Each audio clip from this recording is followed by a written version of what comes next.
Episode of NIT guy blog. তো আজকে আমার উইক অফ রয়েছে, আমার বেসিক্যালি বুধবার আর বৃহস্পতিবার করে উইক অফ চলছে। তো তাই জন্য আজকে ছুটি ছিল, কালকে বুধবার সারাদিনই ঘরে বসে ল্যাদ খেয়ে কাটিয়েছি। তো আজকে বৃহস্পতিবার বেরোলাম একটুখানি, আজকে কিছু কিছু জায়গা যেগুলো ঘোরা হয়নি হায়দ্রাবাদের, অন্তত দুখানা জায়গা রয়েছে দেখার মতন। একটা হচ্ছে সালারজাং মিউজিয়াম আর দুটো হচ্ছে চৌমাহাল্লা প্যালেস। এখানে একটা প্যালেস, তো যাওয়ার কথা আছে সেখানে। ভোরবেলার দিকে একটুখানি বৃষ্টি হচ্ছিল, তবে একটু বেলা বাড়তেই বেশ ভালোই রোদ উঠে গেছে, তো বৃষ্টি আসার সম্ভাবনা এখন তো দেখছি না। তো এখন অটো করে যাব প্রথমে রায়দুর্গ অবধি, আর রায়দুর্গ থেকে ধরবো হচ্ছে মেট্রো।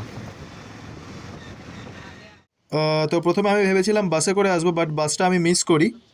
বাট যাই হোক, বাসটা আমি পরে পেয়ে গেছিলাম, বাট আমাকে অটোওয়ালা যিনি বললেন যে বাসটা করে তুমি যেও না, বাসে করে যেতে প্রচুর টাইম লেগে যাবে, ওর থেকে বেটার যে তুমি মেট্রো করে চলে যাও।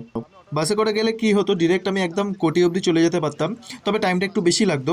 তবে তার পরিবর্তে আমি মেট্রো করে যাচ্ছি, টাইমটা অনেকটা কম লাগবে, আর আমাকে তার জন্য ব্রেক জার্নি করতে হচ্ছে। তো এখন চলে এসেছি রায়দুর্গ মেট্রো স্টেশনে।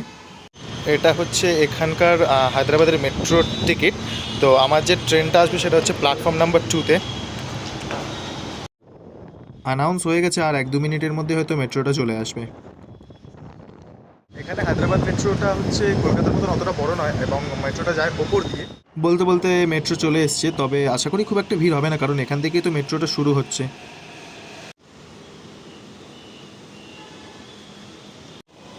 যাই হোক, মেট্রো থেকে মোটামুটি সব লোকই নেমে গেছে এবং মেট্রোটা পুরো ফাঁকা। আশা করি আমের পেট অবধি এরকম ফাঁকাই পাবো, বসার জায়গা তো পেয়ে গেছি। ব্লু লাইন মেট্রোর যেটা ফার্স্ট স্টেশন সেটা হচ্ছে রায়দুর্গ, তো মেট্রোটা পুরোপুরি ফাঁকা রয়েছে এখন। তো প্রথমে রায়দুর্গ থেকে মেট্রো করে চলে এলাম হচ্ছে আমিরপেট থেকে, আমিরপেট অবধি। এবার আমিরপেটটা হচ্ছে ব্লু মেট্রো লাইন, এবং ব্লু মেট্রো লাইন থেকে আমাদের আসতে হবে এখন রেড মেট্রো লাইনে। তো রেড মেট্রো লাইনে আসার জন্য আমিরপেট থেকে লাইন ক্রস করে ওপর আর একটা লাইন রয়েছে। আসলে আমিরপেটটা হচ্ছে একটা জাংশন। তো আমিরপেট থেকে এখন টোটাল 3টে লাইন রয়েছে, একটা ব্লু, একটা গ্রিন, একটা রেড। তো আমরা রেড মেট্রো লাইন করে চলে এলাম এখন গান্ধী ভবন অবধি। তো আমার বন্ধু যাকে বলেছিলাম মিশু, ও আসবে মেট্রো স্টেশন আমাকে পিক করতে। আগের ভিডিওতে দেখেইছো, ও হচ্ছে মিশু। তো আমরা চলে এসেছি অলমোস্ট, এখানে সামনেই যাব, সামনেই হচ্ছে মিউজিয়ামটা। এই যে পেছনে যে রাস্তাটা সোজা চলে যাচ্ছে, এটাই হচ্ছে সোজা চলে যাচ্ছে চারমিনার অবধি। তো আমরা মিউজিয়ামের ভেতরে চলে এসেছি, ওইখানে হচ্ছে টিকিট কাউন্টার, টিকিট কাউন্টার থেকে টিকিট কাটবো। আমরা এখানে টিকিট নিয়ে নিয়েছি, আর এখানে হচ্ছে দেখো ফটোগ্রাফি পাসের জন্য 50 রুপিস, ক্যামেরা বা মোবাইল যেটা রয়েছে সেটার রয়েছে। আর এখানে হচ্ছে ম্যাপটা টোটাল করা রয়েছে, কোথায় কি রয়েছে। এটা হচ্ছে টোটাল মিউজিয়ামটা। এখানে এটা ব্রিটিশ আমলে বা তার আগের হচ্ছে ফায়ার ব্রিগেডের গাড়ি। এটা হচ্ছে এন্ট্রান্সটা। ভেতরে বেশি জোরে কথা বলা যাবে না, আমরা এখন রয়েছি ব্রোঞ্জ পার্টে। এখানে প্রচুর ব্রোঞ্জের মূর্তি এবং স্কাল্পচার যা কিছু রয়েছে সেগুলো ব্রোঞ্জ।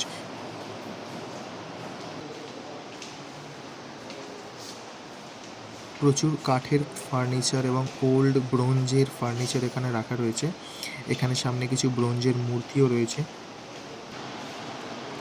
এই সমস্ত যেগুলো রয়েছে সেগুলো ব্রোঞ্জ এবং কাঠ, 19 সেঞ্চুরি, কোনোটা 20 সেঞ্চুরি।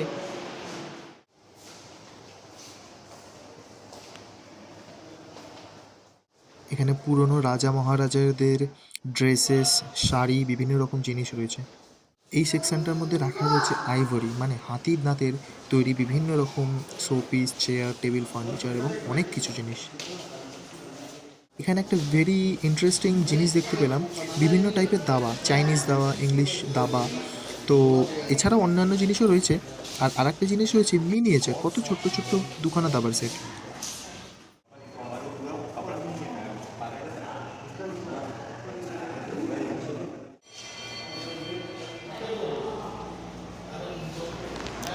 এখানে সমস্ত যা জিনিস রয়েছে সেগুলো হচ্ছে আগেকার দিনে যুদ্ধে যখন ইউজ হতো সেই সমস্ত জিনিস।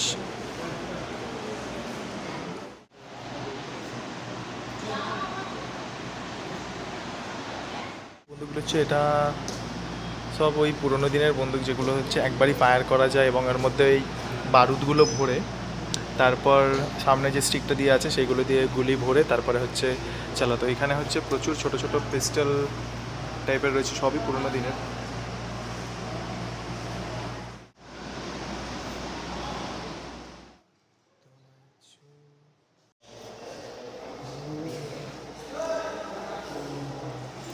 এখানে যত সমস্ত কয়েন যেগুলো রয়েছে সেগুলো হচ্ছে কিছু নতুন আছে, কিছু পুরনো আছে।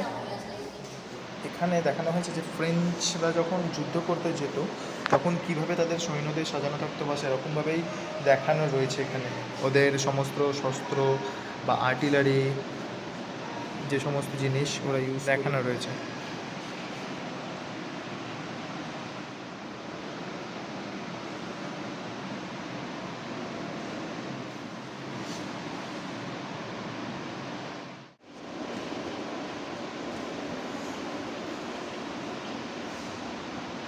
এখানে সমস্ত আরবিয়ান যোদ্ধারা যেমনভাবে থাকতো সেরকম কিছু দেখানো হয়েছে।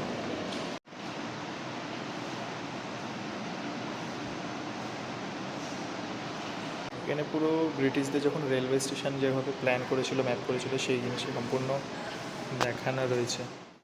এখানে আছে বিভিন্ন টাইপের ট্রেন মডেল। আমরা এখন রয়েছি একটা ওয়েস্টার্ন গ্যালারির মধ্যে। এখানে সমস্ত রকম এখানে সমস্ত রকম ঘড়ি, এবং এখানে একটা স্পেশাল ঘড়ি দেখা যাচ্ছে কেমন বলের মতন। আর এখানে সমস্ত যেটাকে বলা হচ্ছে গ্র্যান্ডপা ক্লক সমস্ত এখানে রয়েছে।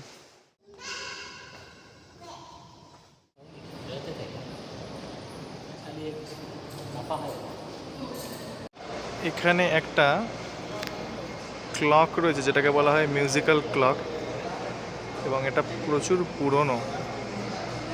তো আপাতত কমপ্লিট হয়ে গেছে সালারজাং মিউজিয়ামটা।